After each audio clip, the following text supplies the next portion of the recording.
Almost there. Great, and feel free to go to the next one. Yeah, my name is Erica. I'm the Director of Sales and Marketing for Pacific Discovery, and we offer experiential programs all over the world to some of the most amazing places on Earth. Our company is actually based in New Zealand. I'm one of the first and only US hires, and so I'm US based, so I can meet with students in person, but our headquarters is in New Zealand, and our bread and butter is definitely our South Pacific programs. But that's not to say all of our programs across the world aren't great. We have really great instructors and partners on the ground that help provide a really wholesome experience for all of our students, from really great cultural experiences from homestays to service initiatives that may have to do with the culture, but also removing invasive plant species or things having to do with the environment. Different types of community development projects, especially when we're in those homestay settings. And those are provided by our partners on the ground that are professionally vetted by our headquarters in person on the ground, as well as many Zoom calls and such to plan these different cultural and knowledgeable activities for our students. The instructors themselves that are with the students are anywhere from 25 to 35 years old. They have past experiences either in this realm with gap years and summer programs leading with students or other teaching and outdoor education aspects in their past. Very similar to some of our other providers here today, they have wilderness first responder qualifications to help ensure students are safe and healthy on program, and knowing when to go to that next step to take a student to a clinic and escalate that situation. Lastly, our New Zealand and Australia program instructors do have their P license, which basically just ensures that they are safely driving in New Zealand and Australia. This is just to ensure safety further and foremost for our students. All right, next slide. So I'll just dabble in this real quick. Again, our programs are more than just travel. We're really creating and blending an experience for the students that helps them focus on themselves through personal and leadership development. There's different educational pieces through service initiatives and projects, cultural immersion, and I mentioned those homestays and such. There is a ton of wilderness exploration on our programs as well. A lot of time spent outside, whether that's doing a trek through the Annapurna Trail on our Nepal and India semester or scuba diving in Cozumel, Mexico. We also do some backpacking and camping on our longer programs.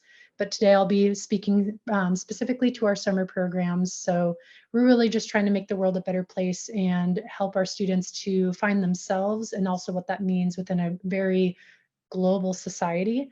And that's through further understanding different cultures in different places. Next slide. Cool. So I'm going to start with our mid-teen summer programs. We have 2 tiers of programs, and these are developed and have more of a progression where these mid-teen summer programs are focused on younger students, 14 to 17-year-olds, that may have not had a lot of travel opportunities in the past yet or haven't been introduced to community service. And so these programs are really created to help students dive into this for the first time, or just at a younger age and maybe a little less mature, need to have a shorter duration of time away from family. So these are 2 to 3 weeks long, depending on the program. And those are the different locations in which these mid-teen summer programs go to. Next slide. Our GAP summer programs are for a little bit older student, and this would be the next progression in the series. So, and you're not required to go on a mid-teen program in order to go on a GAP summer, but we've made it so that these programs are a little bit longer at a month each during the summer, and these are geared more towards 17 and 19-year-olds. We do allow up to 22-year-olds on these as well, since they are technically GAP summer, and our GAP semester programs and such are open to 17 to 22-year-olds as well. So generally, we're having 17 and 19-year-olds joining these programs, still going out of high school, about to go into college and do that transition. These programs are focusing, of course, on fun, on the things that our mid-teen summer programs focus on as well, further service initiative development, personal and leadership development. But a big component of these ones focuses on group living skills. A lot of these students haven't necessarily gone to college yet. And so this is a great opportunity for them to spend a month with the same group in a similar setting to where they would be in college or university. Obviously, they won't be hanging out in a dorm. We have all sorts of different accommodations they'd be staying in, whether it be camping, staying in a hostel, staying within lodges, or within homestays as well. And you can see a whole list of the locations that these programs go right down there. Next slide. Great. So I know that's a really quick overview. We have so much information online, so I definitely implore you to head to our website.